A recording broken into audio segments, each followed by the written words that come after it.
Ang kwento ni Tomby.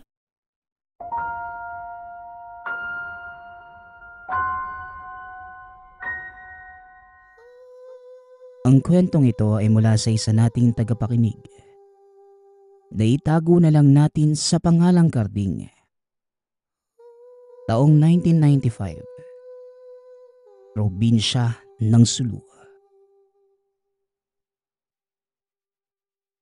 Ang inggit ay isang mapait na damdamin na maaaring magdulot ng pangit na epekto sa relasyon, maging sa pag-unlad ng isang tao.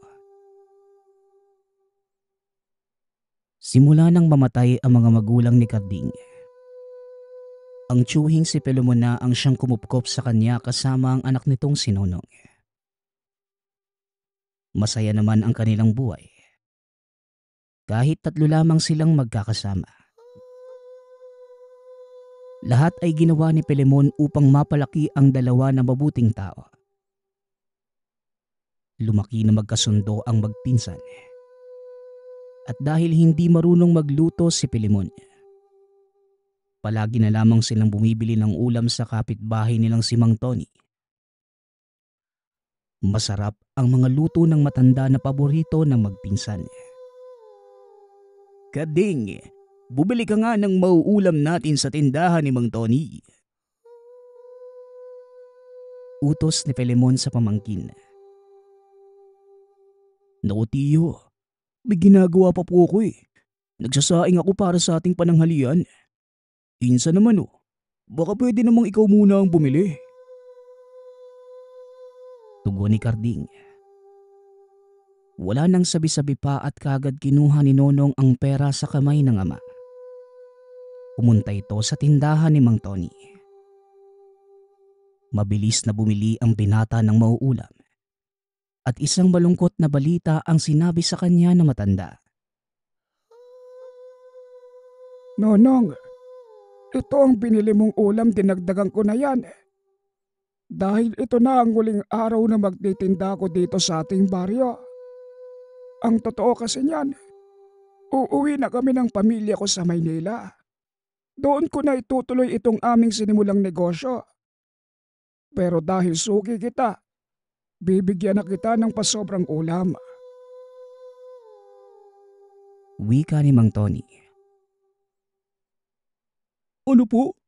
Aalis ka na po dito sa ating baryo? Sayang naman po. Paborito pa naman namin nila Erpat ang luto mo eh. Tugon ni Nonong. Tonong, huwag ka nang malungkot at may papalit naman dito sa akin. Ang pangalan niya ay Cristobal. Siya ang nakabili nitong aking bahay at lupa. Balita ko may magtatayo din siya ng karinderya dito kaya may papalit na sa akin. Wika ni Mang Tony. Naku, mas masarap pa rin po ang luto mo. Sayang at uling araw na pala ito matitikmang ko to. Tugon ni Nonong. Ay naku ka talaga. Pinola pa ako ng batang ito, oo. O siya, umuwi ka na't siguradong hinihintay ka na ng tatay mo. Muling wika ni Mang Tony. Kagad namang nagpaalam si Nonong at umuwi ng tahanan. Kagad naman niyang pinaalam ang balita sa ama at pinsan. Ala, nakakalungkot naman kung aalis na sila Mang Tony dito sa baryo natin. Sayang naman. Masarap pa naman yung panindang ulam nila. Wika ni Karding. Hayaan niyo. May papalit naman. Sigurado kung papasasalasa natin ang bagong mga putahe na luto ng papalit kay Tony. Dagdag ni Pelemon. Inihanda na nito ang mga ulam. Pagkalipas ng ilang araw ay dumating nga si Cristobal sa baryo. Sa unang linggo nito, binuksan niya ang karinderya na kagad namang pinilahan ng mga taga-baryo. Ngunit hindi lahat ay nasisiyahan sa kanyang luto. Isang araw, habang nagkakape sina Pelemon, Karding at Nonong sa kanilang tahanan, Narinig nila ang isang matandang sumigaw mula sa labas. Pilimon, narinig ko ang usapan niyo tungkol sa bagong karinderya ni Cristobal. Bakit hindi ko kayo turuang magluto ng mga paborito niyong putahe? Malay niyo mas magustuhan pa ng mga kapitbahay natin ang luto niyo. Wika ni Mang Tome. May ginagulat ng tatlo. Ay Mang Tome, naku salamat po at nandito kayo. Totoo po bang kaya niyo kaming turuan? Hindi po kasi kami marunong magluto kaya palagi kaming umaasa sa tindahan pero ayaw naman po naming kalabanin ang karinderya ni Mang Cristobal. Tugon ni Pilimon. Oo naman, Pilimon. Matagal na akong nagluluto. At isa akong dating tagapagluto sa mga sikat na kainan. Kaya siguradong magiging masarap ang mga luto natin. Muling wika ni Mang Tome. Salamat po Mang Tome ah. Sigurado ako matutuwa din si Nonong dahil mahilig kaming kumain na masarap Tugon ni Karding. Tama ka dyan Insan. Makinig tayo mabuti kay Mang Tome. Dagdag ni Nonong. Doon na nagsimula ang pagtuturo ni Mang Tome kina Pilimon, Karding at Nonong. Itinuro niya ang mga simpleng teknik sa pagluluto. Mula sa tamang pagsasaing ng kanin hanggang sa paghahalo ng mga sangkap sa mga putahe. Sa bawat leksyon, natututo sila ng bagong kaalaman na hindi lamang sa pagluluto, kundi pati na rin sa pagpapahalaga sa mga bagay na kanilang ginagawa. Isang araw, habang nag-uusap ang magpinsan sa labas ng tahanan, bigla nilang nakita si Cristobal na may dalang isang malaking lalagyan ng mga gulay at karne. Magandang araw sa inyo mga bata. Narinig kong nag-aaral kayong magluto Bakit hindi nyo subukan ang ilan sa mga sangkap ko? Siguradong mas masarap ang luto nyo kung may bago kayong sangkap. Alok ni Cristobal sa mga ito. Salamat Mang Cristobal. Tatanggapin namin yan. Susubukan namin ang mga bagong sangkap na ito. Tugon ni Pilimon. Ngunit sa likod ng kanyang mabait na anyo, hindi alam ng lahat na si Cristobal ay may lihim na balak. May inggit ito sa kasikatan ni Mang Tome kaya nais niyang masira ang reputasyon ng bagong karinderya na itatayo ni Pilimon at Karding. Kaya sa mga sangkap na binigay niya, hinaluan niya ito ng mga lason na maaaring magdulot ng sakit sa sino mang gagamit nito. Lingid sa kalaman ni Pilimon, Karding at Nonong, tinanggap nila ang sangkap at ginamit ito sa kanilang pagluluto. Habang ginagawa yun ni Karding, napansin niya ang kakaibang amoy na nagmumula sa mga sangkap. Tiyo, parang may kakaibang amoy itong mga gulay na bigay ni Mang Cristobal Di na po yata natin pwedeng gamitin to Wika ni Karding. Muli niyang inamoy ang mga sangkap. Huwag kang mag-alala Karding. Siguro dahil bago ang mga sangkap kaya iba ang amoy. Magtiwala tayo sa kakayahan ni Mang Tome at ituloy lang natin ang ating pagluluto. Tugon ni Pilimon. Nang gabing yon, nagsalo-salo sila sa kanilang nilutong pagkain. Ngunit nakaramdam sila ng kakaiba. Biglang sumakit ang tiyan at nanghina ang katawan. Kaagad nilang tinawag si Mang Tome upang humingi ng tulong. Nako, ang mga sangkap na ito ay may halong lason. Kailangan natin itong tanggalin. Susubukan ko kayong gamutin gamit ng mga halamang gamot ko.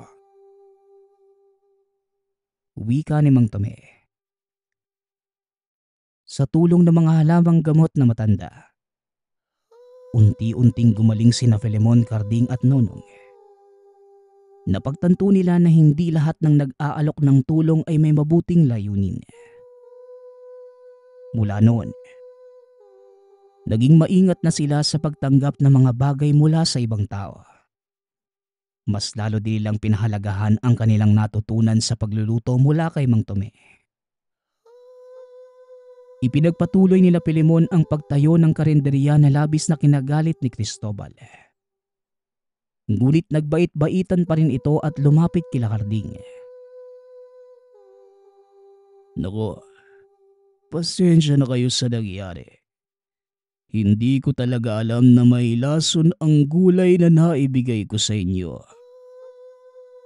Sana hindi niyo ako pag-isipan ng masama dahil lamang sa nangyari.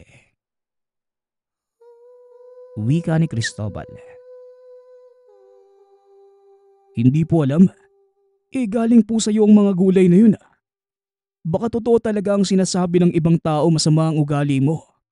Nais mo kaming sirain eh. Tugon ni Karding. Hindi na niya napigilan pa ang sarili na sagutin si Cristobal. Kagad naman umakto ang tusong aswang. Lumuhod ito at humingi ng tawad sa tatlo.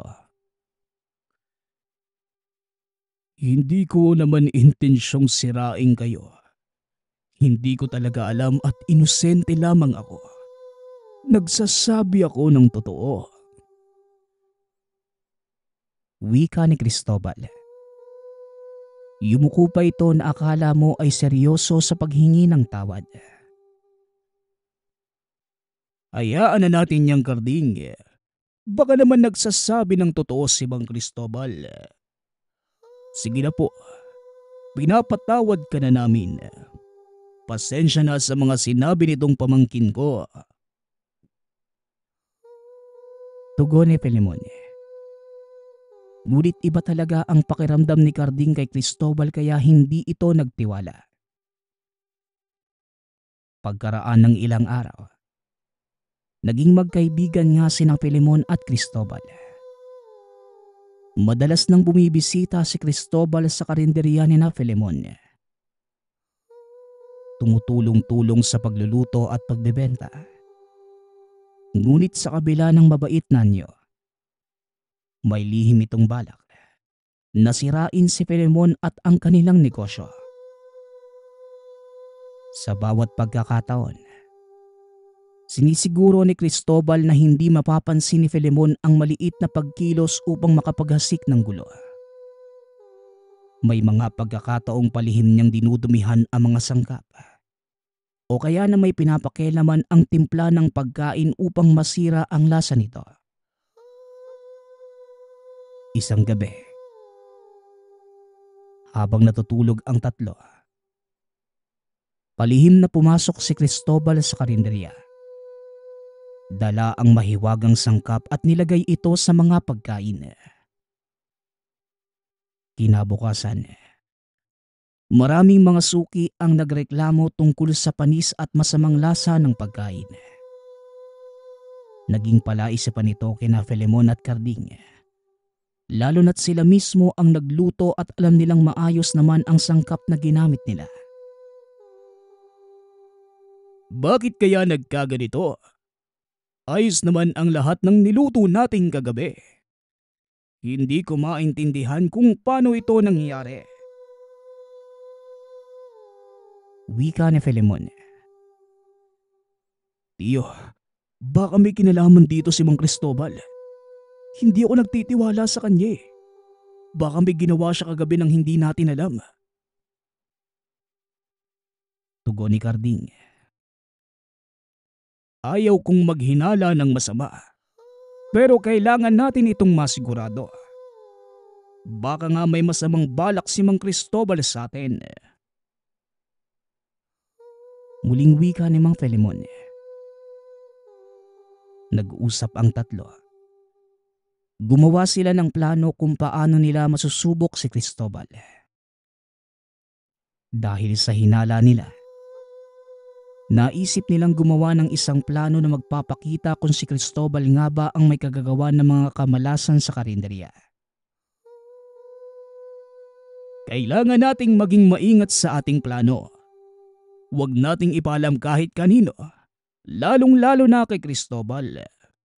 Susubukan natin siyang huliin sa akto. Wika ni Filemon. Ano namang pagsubok ang gagawin natin, Tay? Tanong ni Nonong. Gagawa tayo ng dalawang magkahiwalay na pagkain. Ilalagay natin sa harap ng karinderya ang isa. At ang isa naman ay ilalagay natin sa likuran. Magtago tayo at panoorin kung ano ang gagawin ni Cristobal. Tugon ni Mang Filemon. Magandang plano yan, tiyo. Pero kailangan natin tong gawin na maingat. Baka maghinala si Mang Cristobal Tugon ni Carding. Yun nga ang nangyari. Gumawa sila ng pagkain para sa harap ng karinderya. Madalas itong puntahan ni Cristobal. Isa naman sa likuran na hindi alam ni Cristobal. Naglagay din sila ng iilang mga sangkap na alam nilang babaguhin ni Cristobal upang masira ang lasa ng pagkain. Sa araw na yon, sinubukan nilang gawing normal ang kanilang mga gawain sa karinderya. Nagbantay silang maigi at naghintay ng tamang pagkakataon upang hulihin si Cristobal. Sa hindi kalayuan, narinig ni Cristobal ang usapan at naging maingat sa mga kilos. Nagpanggap itong tumutulong tulad ng dati. Ngunit hindi niya ginalaw ang mga pagkain sa harap ng karinderya. Sa halip nagpa siyang maghintay ng pagkakataon kapag wala na ang tatlo. Pagsapit ng dilim, nakatulog kagad si Filemon, Carding at Nonong. Doon na sinimula ni Cristobal ang plano. Habang naglalakad papunta sa harap ng karinderya, bigla na lamang siyang nakaramdam ng kakaibang presensya. Sa pagtataka ni Cristobal, napansin niyang may mga halamang gamot at palaspas na nakapulupot sa paligid ng mga pagkain. Napansin niyang ito ay isa sa mga tanda ng pangontra ni Mang Tome. Ano to? Mukhang hindi sila ganun kabilis na maloko. Kailangan kong mag-ingat. Wika ni Cristobal sa sarili. Habang nag-iisip ng paraan para makaiwas, biglang may lumitaw na matandang lalaki sa harapan. Naroon si Mang Tome, ang kilalang albularyo. Bumalik na ito mula sa kabilang baryo upang tulungan ang mga kaibigan. Cristobal, alam kong may masama kang balak. Huwag ka nang magpanggap. Nakita ko ang lahat sa aking mga mata at alam ko ang mga ginagawa mo. Wika ni Mang Tome. Mang Tome, hindi ko intensyon na saktan sila. Tugon ni Cristobal. Huwag ka nang magsinungaling. May mga pruweba na laban sa'yo. Sa halip na magpatuloy sa masasama mong gawain, umalis ka na sa baryong ito. At huwag ka nang babalik pa dito. Muling wika ni Mang Tome. Dahil sa kahihiyan niya, umalis nga si Cristobal sa baryo at nagpasalamat ang mga ito kay Mang Tome. Hindi nila alam, ang pag-alis ni Cristobal ay mag-uumpisa ng isang malagim na labanan.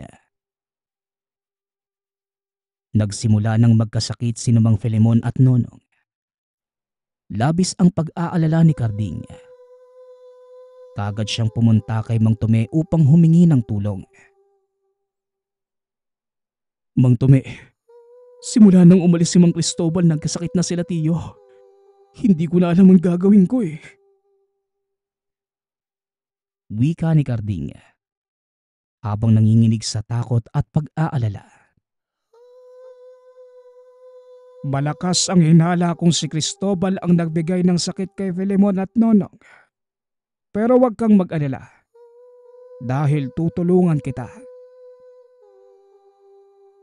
Tugon ni Mang Tome. Seryoso itong nakatitig sa binata. Salamat naman po.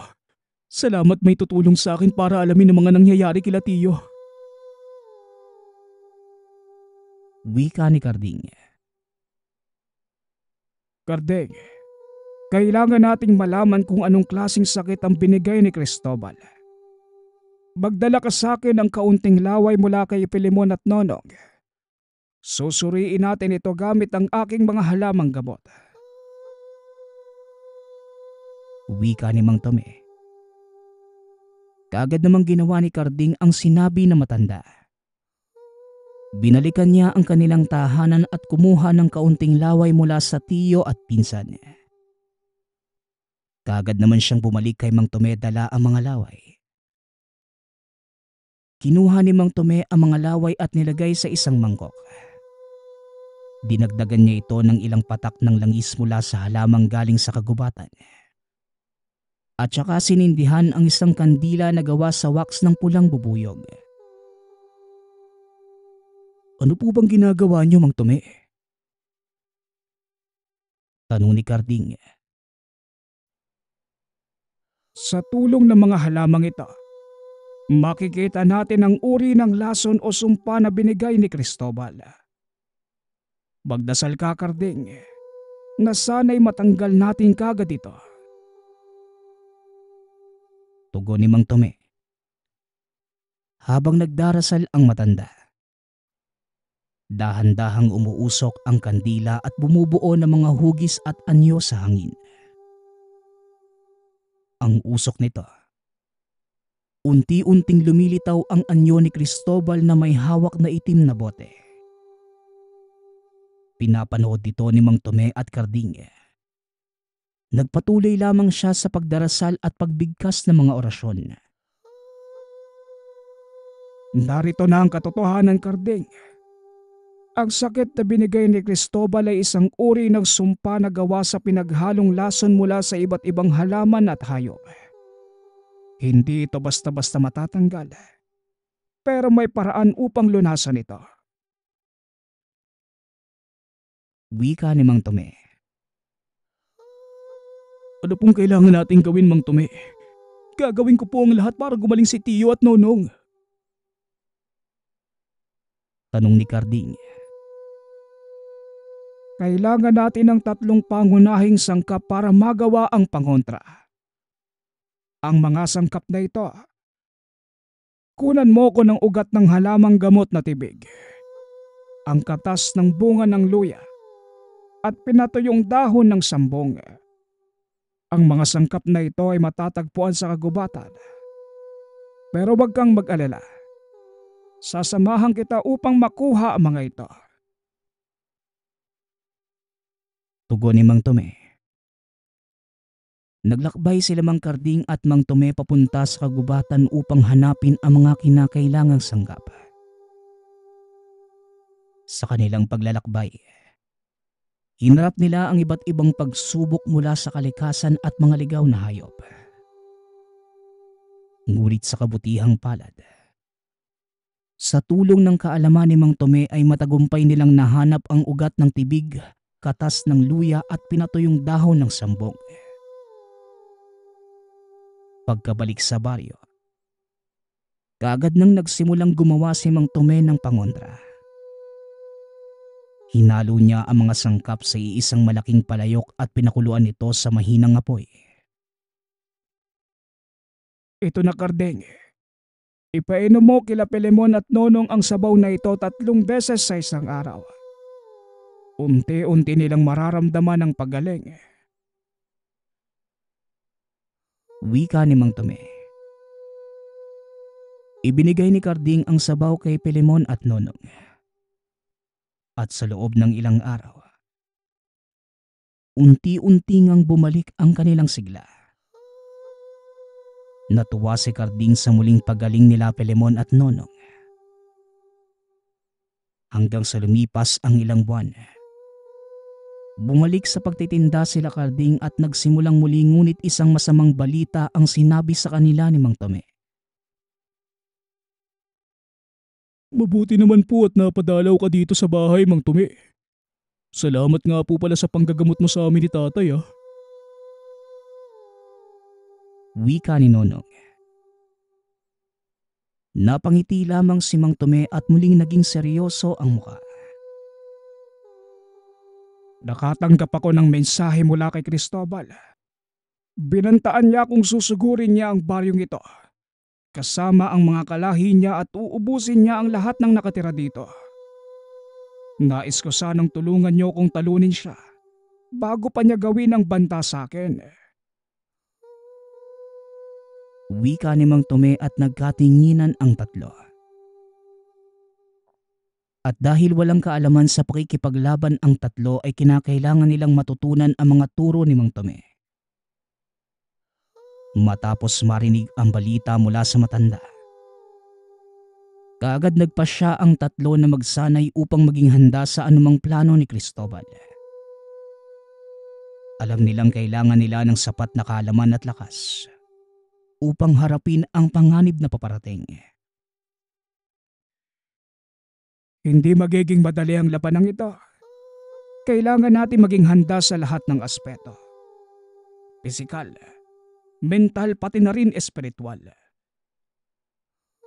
Wika ni Mang Tome.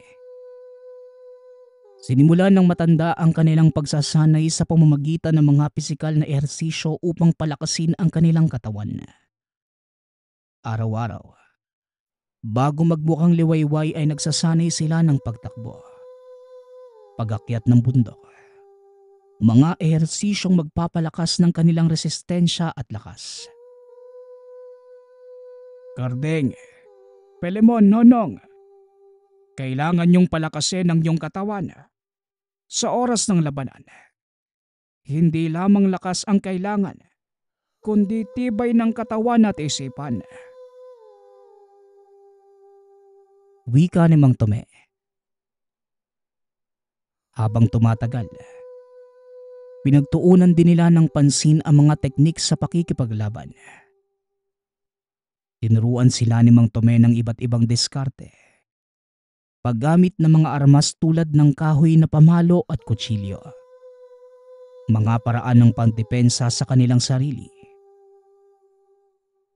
Tandaan niyo, hindi lamang ang lakas ng braso ang mahalaga, kundi ang bilis at pagiging alerto sa paligid.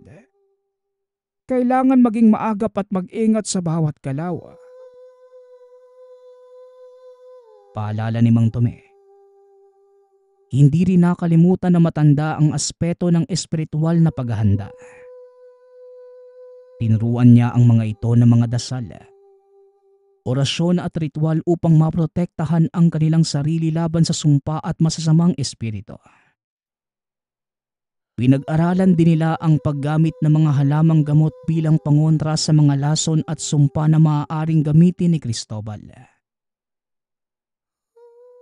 Ang labanang ito ay hindi lamang pisikal, kundi espiritual din. Kailangan niyong malaman ang mga tamang dasal at ritual upang maprotektahan ang sarili niyo laban sa masasamang elemento.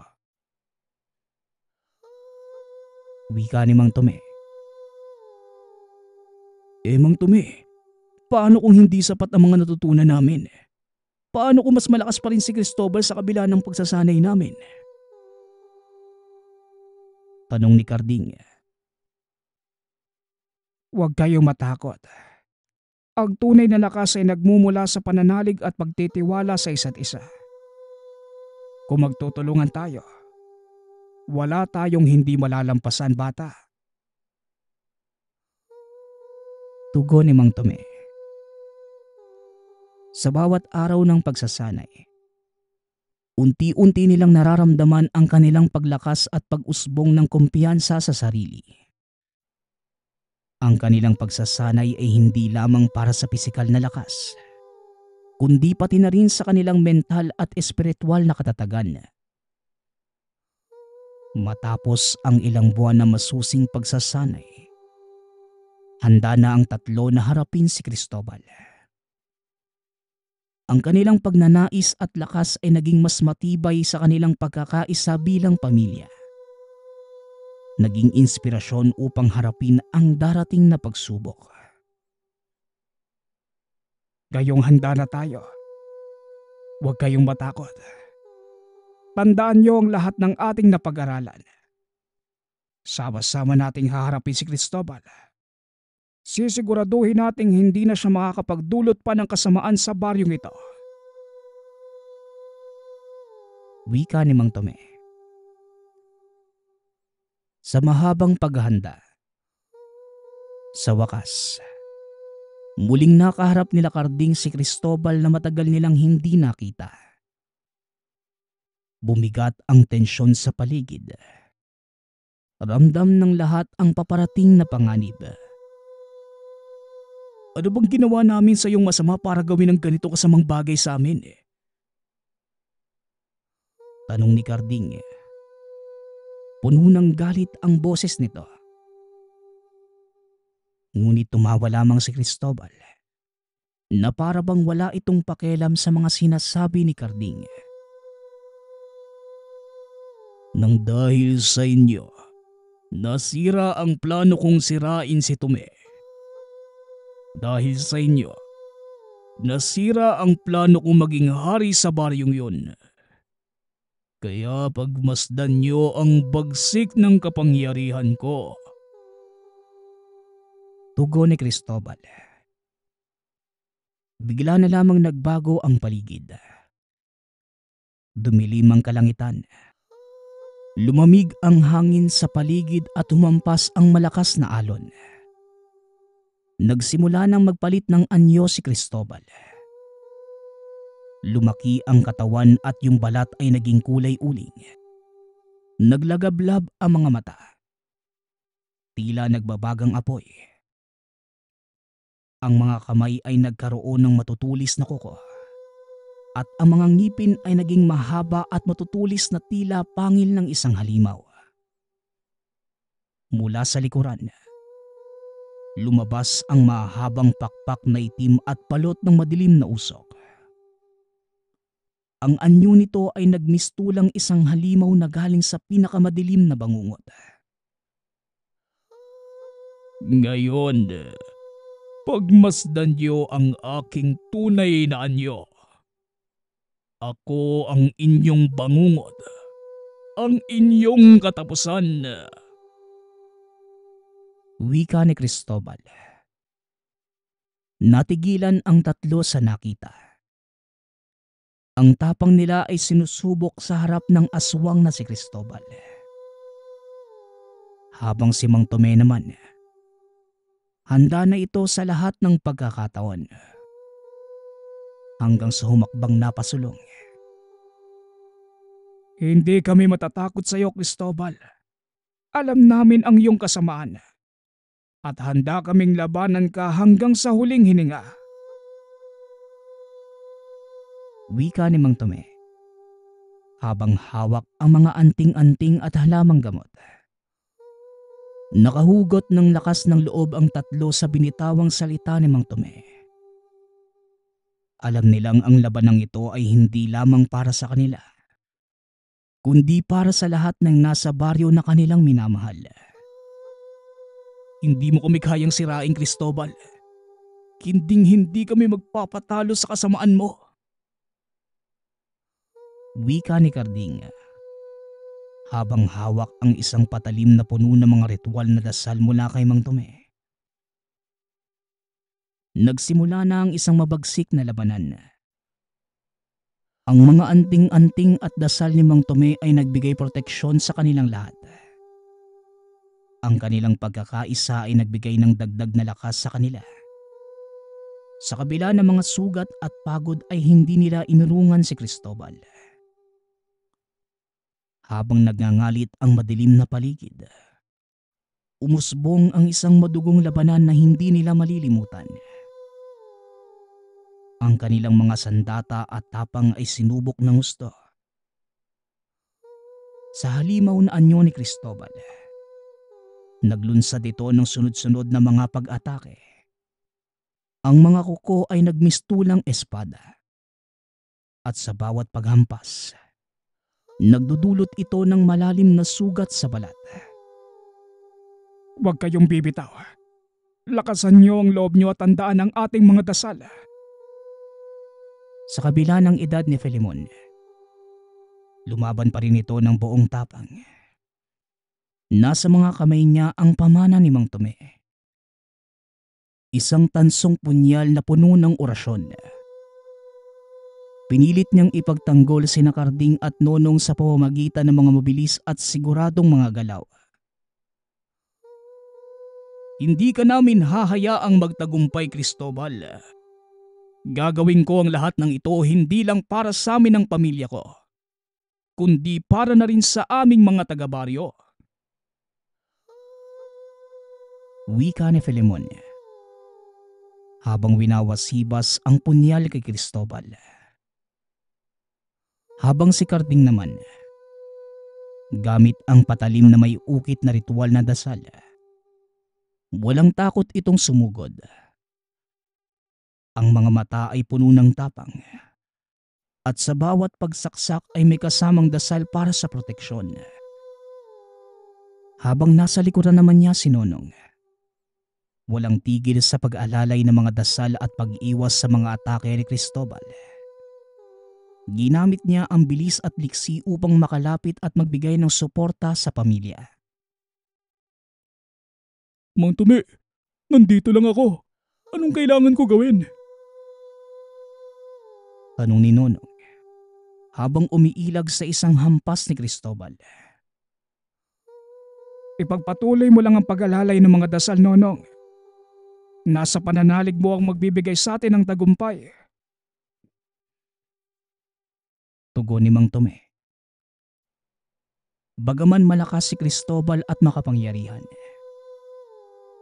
unti-unti na itong napapagod sa harap ng hindi matitinag na tapang at pagkakaisa ng pamilya ni Karding. Sa bawat pagtama ng punyal ni Filemon, sa bawat saksak ng patalim ni Karding, at sa lahat ng dasal ni Nono, naramdaman ni Cristobal ang kahinaan. Hindi ito maaari. Hindi niyo ako matatalo. Sigaw ni Cristobal habang unti-unting nawawala ang lakas. Sa isang matinding pagtatapos, pinagsama-sama ni Mang Tome, Karding, Filemon at Nonong ang kanilang natitirang lakas. Nagtipon-tipon sila sa harap ni Cristobal at sabay-sabay inialay ang kanilang pinakamatinding dasal.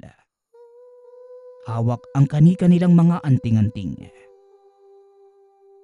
Ang liwanag mula sa kanilang mga gamit nagbuklod-buklod at naging isang napakalakas na enerhiya. Ang liwanag na ito ay bumalot kay Cristobal at sa isang matinding pagsabog, naglaho ang anyo. Kasama ang kasamaan. Nagawa natin. Tapos na ang kasamaan ni Cristobal. Salamat sa tapang niyo at pagkakaisa. Wika ni Mang Tome. Habang bumabalik sa normal ang baryo, ang alaala ng kanilang pakikipaglaban ay naging inspirasyon sa kanilang lahat. Ang kanilang pagkakaisa at tapang nagbigay ng aral sa kabila ng anumang pagsubok. Basta't magkakasama at nagtutulungan, walang hindi makakayang lampasan. Matapos ang labanan, bumalik na ang lahat sa normal. Muling natahimik ang baryo at naging masaya. Habang sina Karding, Filemon at Nonong naman, nagpatuloy ang mga ito sa buhay. Dala ang araw na ang tunay na lakas ay nagmumula sa pagkakaisa at pananampalataya sa isa't isa.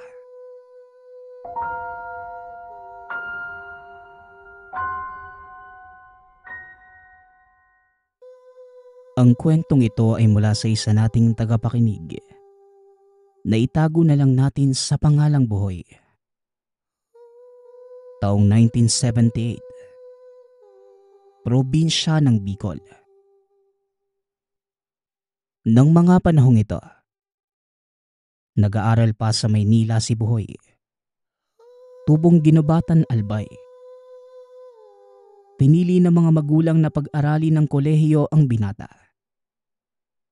Dahil nag-iisang anak, paliwala sa kanila ang pagod at init sa pagtatrabaho sa bukid. Mas matimbang para sa mga magulang ng binata ang pangarap nila para sa kanya. Maliban sa pagsasaka, kilalang panday ang tatay ni Buhoy. Kung hindi nyo natatanong, talagang tinatangkilik ng tao ang mga gawa niyang tabak, bulok, kutsilyo, lipya ng araro at kung ano-ano pang kasangkapang yari sa bakal. Ang labis namang pinagtataka ng mga kagaya niyang panday mula sa karatig bayan. Kung paano niya napapanatili ang ganong kalidad ng produkto. Kaunting kaalaman, ang pagpapanday ay hindi birong gawin. Nangangailangan ito ng pisikal na lakas, pasensya at higit sa lahat, talento. Kung wala ka ng mga bagay na ito ay hindi ka makakabuo ng kahit maliit na kutsilyo. Balik tayo sa kwento.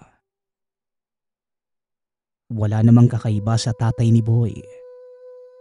Kung titignan ay pangkaraniwang panday lamang ito. Ngunit isang sikreto ang natuklasan ng binata nang minsan itong umuwi sa kanilang tahanan upang magbakasyon. Paparating ang mahal na araw ng mga sandaling yon. Wala namang pasok si Buhoy. Kaya pinili nitong umuwi muna at takasan ang maingay na syudad.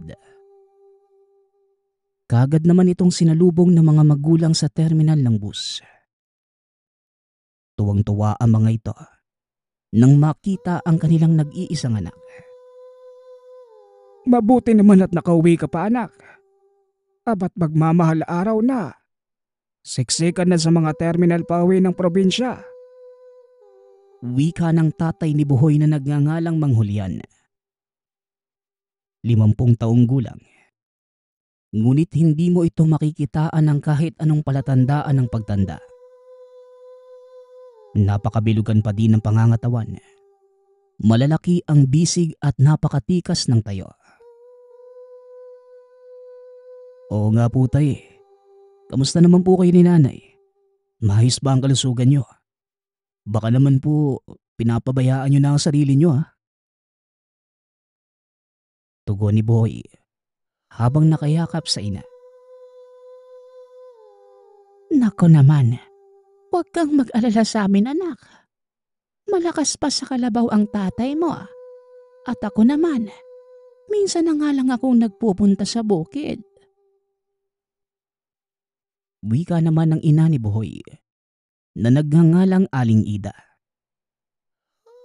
Pagkarating sa tahanan, kaagad naghain na makakain ng ina. Hindi na napigilan ng binata ang sarili dahil paborito niya ang nilutong ulam ni Aling Ida. Habang kumakain, biglang nakarinig si Buhoy ng mga taong tumatawag sa pangalan ng ama. Dumungaw ito sa bintana. Nakita ang dalawang kalalakihang may bitbit na kung anong bagay. Nakabalot ang mga ito sa tela. Napansin pa ng binatang napakahigpit ng kapit ng isa sa mga lalaki sa bagay na yon. Sandali lang, anak. Kukunin ko lang yon. Mga parokyano ko sila eh. May ipapagawa yata sa akin. Wika ni Manghulyan.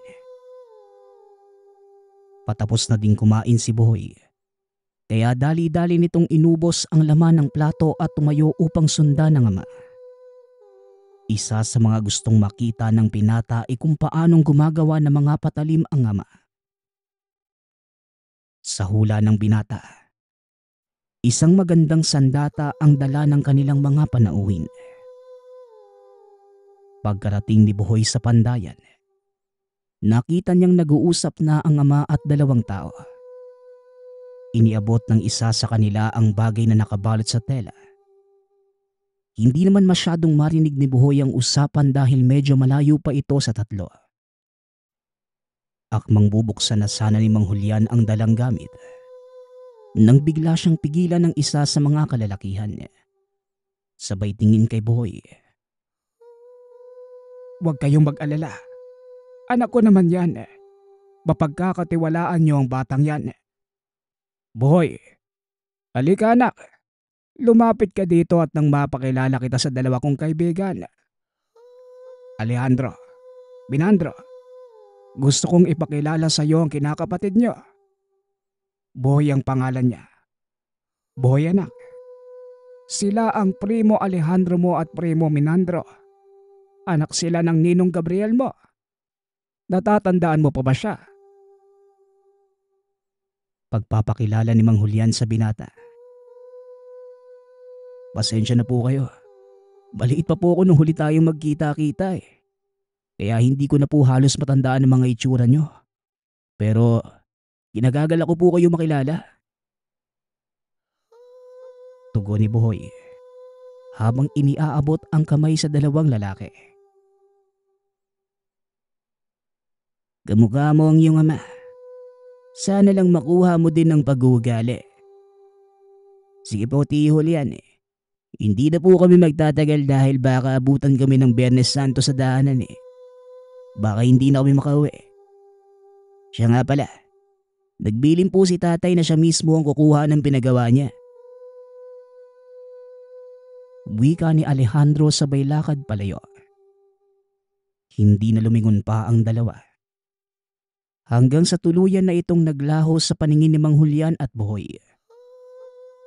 Napatingin pa sa paligid ang matanda upang masigurado na walang ibang tao doon. Tsaka pa lamang ito nagsimulang magsalita. Buhoy, hindi pangkaraniwang tao ang dalawang yon. Kagaya ng ninong Gabriel mo. Natatandaan mo ba noon ang kwento ng nanay mo tungkol sa kaibigan kong Engkanto? Tanong ni Mang Julian. Medyo putay. Bakit po? Hindi ba gawa-gawa lang naman yun ni nanay? Para matakot ako at wag magala tuwing tanghali. Tugon ni Buhoy. Hindi anak.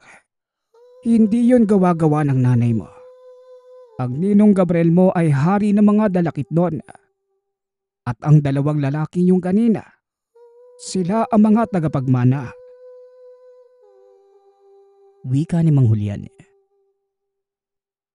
Nanlaki ang mga mata ni Buhoy sa mga narinig.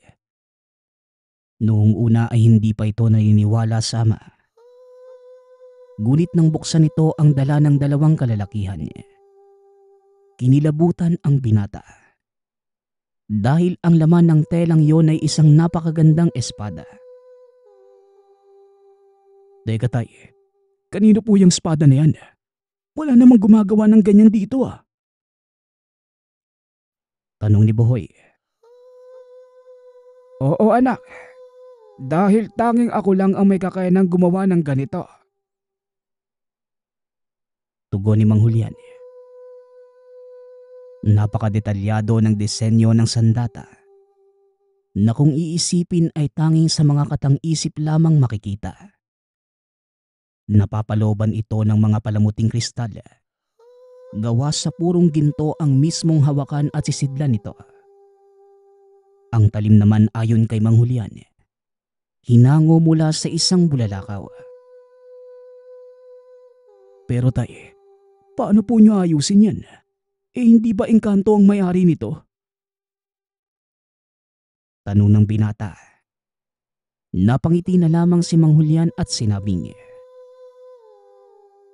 Sa tingin mo, bakit ipagkakatiwala ng ninong mo ang espada niya sa akin kung hindi ako marunong? Halika dito anak, may ipapakita ako sa iyo. Napapanahon na siguro para malaman mo ang tungkol sa akin. Tugon ni Mang Julian. Dinala ng matanda si Buhoy sa likod ng pandayan, kung saan naroon ang malaking puno ng akasya.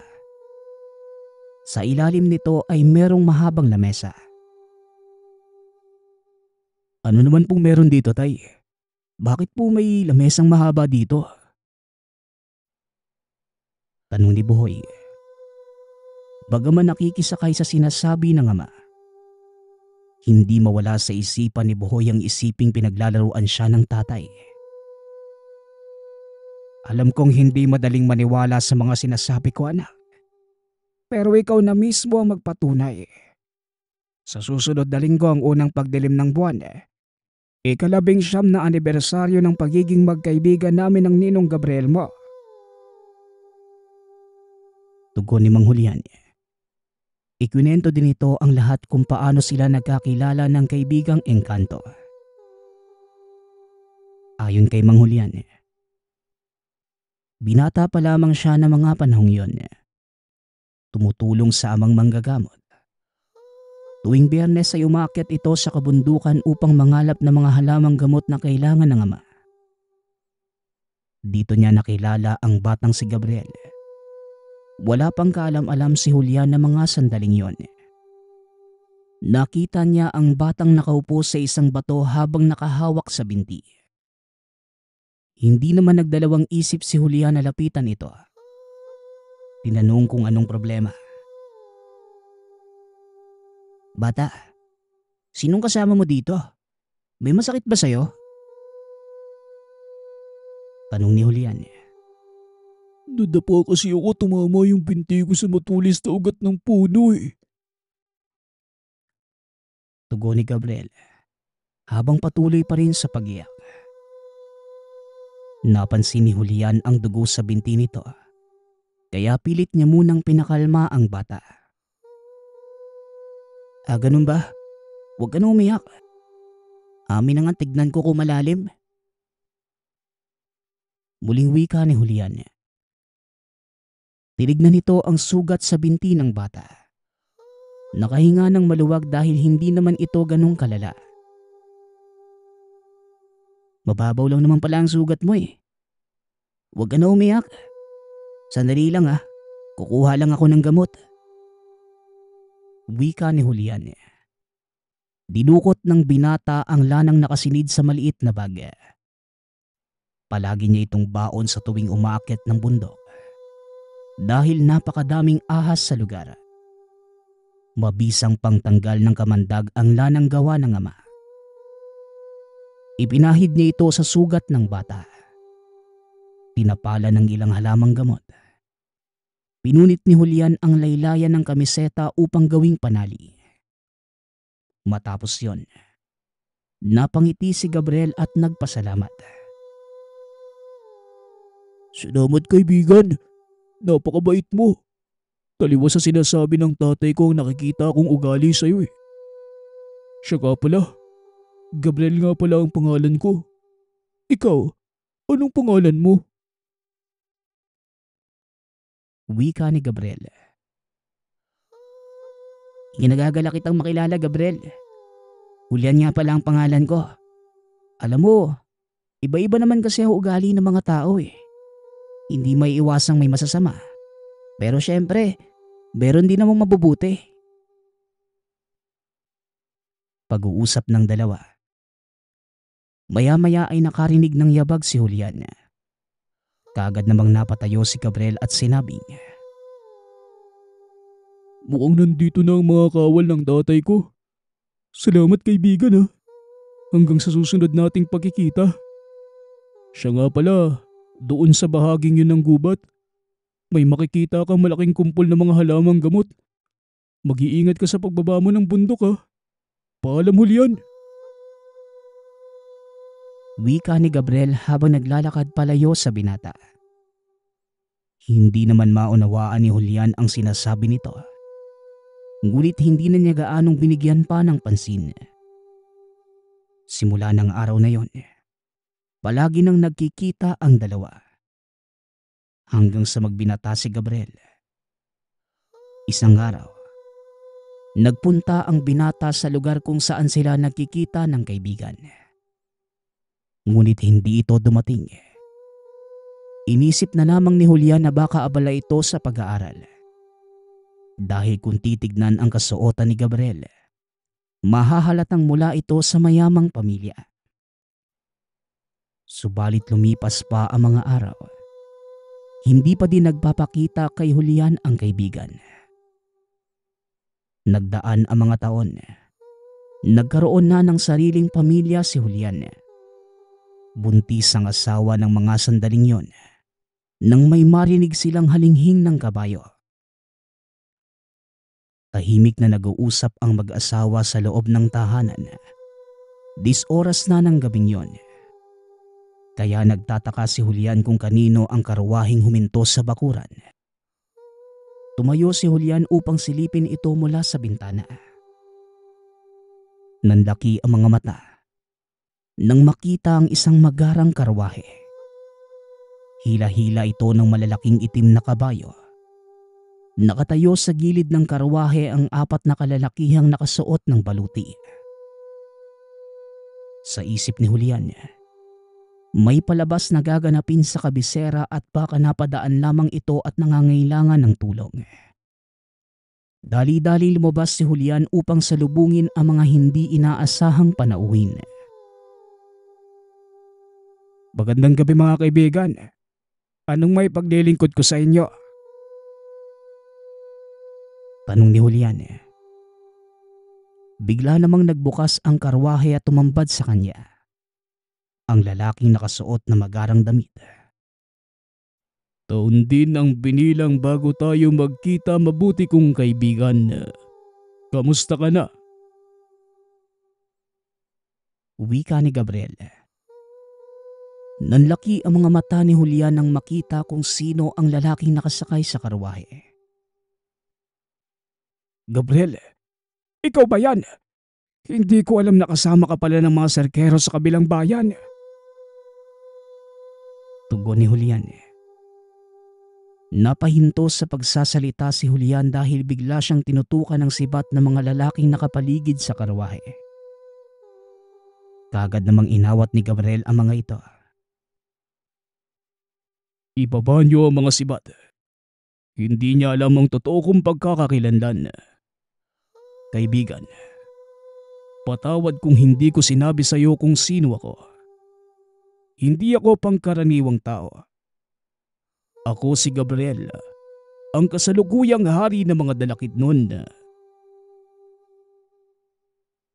Wika ni Gabriel. Tila nabingi si Julian sa mga narinig.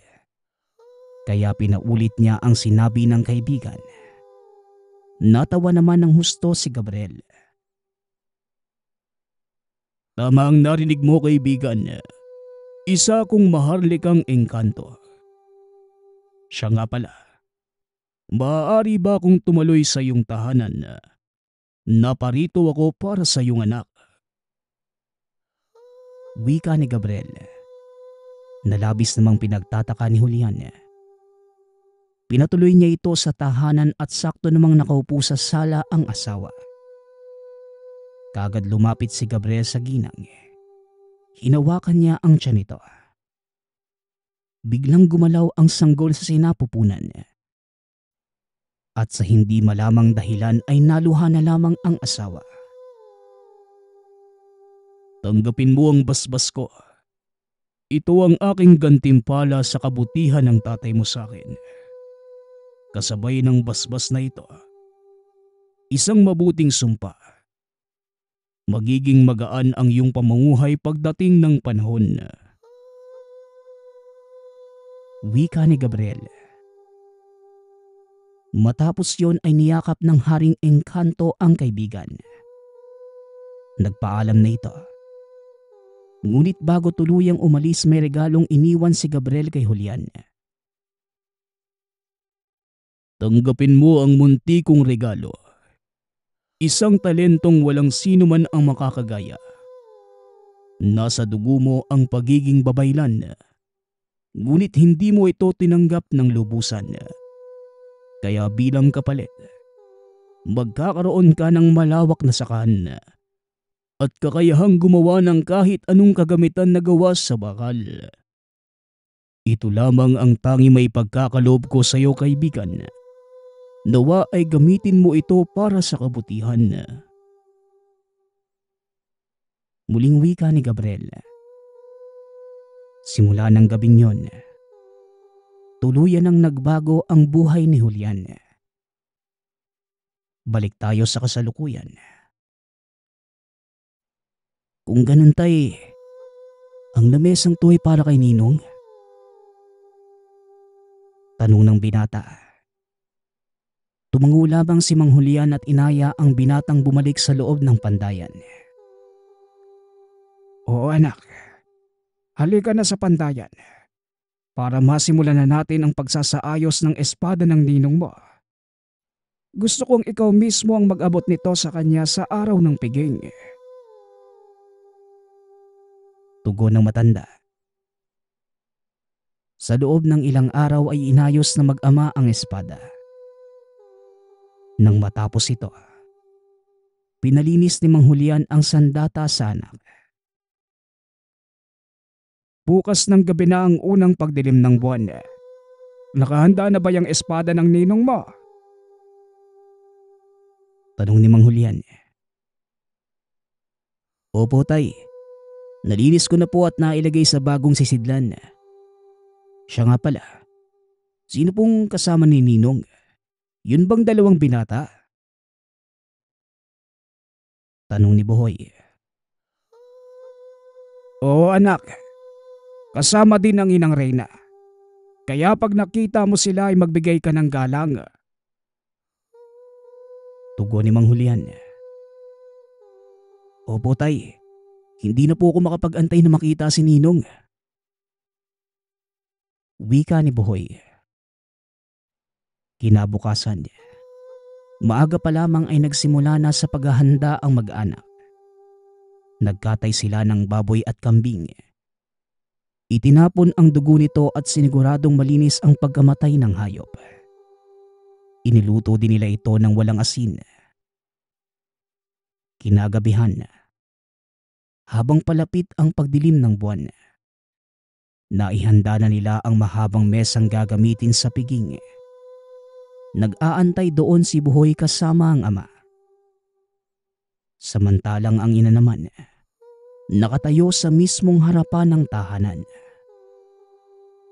Ilang sandali pa ang lumipas. Tuluyang nagdilim ang buwan. Tumahimik ang buong paligid. Nagliwanag ang malaking puno sa tabi ng mahabang lamesa dahil napakadaming alitaptap. Ilang segundo pa ang nakalipas. Nakarinig na ng yabag ng mga kabayo. Nagkatinginan ang mag-ama at dali-daling tumakbo papunta sa bakuran. Tumambad sa kanila ang malaking karwahe na hila-hila ng 6 na kabayo.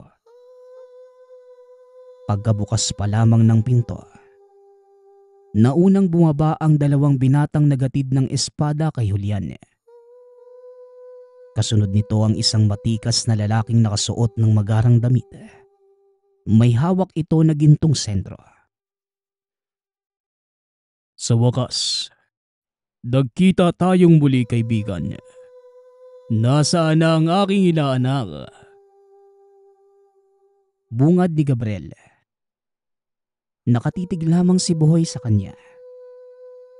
Namamangha ito sa pisikal na katangian ng hari ng mga engkanto. Nasa harapan mo na kaibigan. Boy, ano pa ang tinatanga mo? Ibigay mo na sa ninong Gabriel mo ang sandata niya. Utos ni Mang Julian.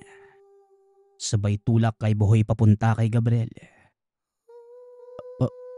Pasensya na po kayo, Ninong. Ito na po ang espada niyo. Ikinagagala ko po kayong makita. Wika ni Buhoy. Kinuha ni Gabriel ang sandata mula sa kamay ni Buhoy at hinawakan ang binata sa balikat. Ganun din ako. Masaya ako at napalaki ka ng maayos ng iyong mga magulang. Tugon ni Gabriel. Hindi pa din makapaniwala si Buhoy sa mga nakikita. Ni sa hinagap, hindi nito akalaing may kaibigang hari ng engkanto ang ama. Kaibigan, handa na ang pagkain. Halina kayo para kahit papano. Magkalaman ng sikmura nyo at hindi kayo magutom sa biyahe nyo pabalik sa inyong kaharian. Paanyaya ni Mang Julian. Ikinumpas ni Gabriel ang kamay. Kagad naglaho ang karwahe. Pagkarating sa hapagkainan ay kagad itong binasbasan ng hari ng mga engkanto at nagsilabasan ng iba pang mga nilalang. Pagsaluhan niyo ang inandang piging ng aking kaibigan. Julian, maraming salamat sa pagkain. Wika ni Gabriel. Hindi naman kumain sina Julian. Dahil ang mga pagkain yon ay talagang nakahanda para sa mga engkanto. Sa oras na makisali sila sa pagkain, maaari silang mamatay o hindi naman kaya maging alipin ng mga dalakit nun. Ilang beses pang sinampal ni Buhoy ang pisngi. Dahil hindi pa din ito makapaniwala sa mga nakikita. Lalo pa nang magsipaglitawan ng iba pang nilalang kagaya ng kapre, tikbalang, kamakama, at iba pang nilalang mula sa kabilang dimensyon. At ang mas nakapagpamangha pa kay Buhoy, nang maglabasan ang magagandang babae mula sa kagubatan. Nakasuot ang mga ito ng mahahabang kasuotang napapalumutian ng gintong dahon. Nandito na pala ang diwatang tagasunod ng aking reyna. Inaanak, nais kong ipakilala sa iyo ang iyong ninang. Wika ni Gabriel. Sabay turo sa isang magandang babaeng nakatayo sa gitna ng 6 na diwata. Kulay asul ang mga mata nito at nagliliwanag ang ginto nitong buhok. Hindi nakapagsalita si Buhoy maging si Mang Julian. Ito ang unang pagkakataong nakita nila ang reyna ng mga dalakit nun. Matapos ang piging, nagpaalam na din ang entorahe ni Gabriel. Ngunit nag-iwan ito ng isang pangako. Babalik sila matapos ang 6 na taon. Sa parehong pagkakataong yon, ang unang pagdilim ng buwan, upang ganapin ang piging ng mga engkanto. Maraming salamat sa nagpadala ng ating kwento. Ang opinyon ko lang sa kwentong ito, nakakabilib ba rin talaga ang mga tao may mabuting kalooban no? Lalo na't wala naman silang hinihinging kapalit. Sila ang palaging nabibigyan ng biyaya ng Ama, maging ng mga elemento. Kayo, anong nagustuhan nyo sa ating kwento ngayon? Muli, nagpapasalamat ako sa lahat ng sumusuporta sa ating channel. Hanggang sa muling pakikinig. Paalam.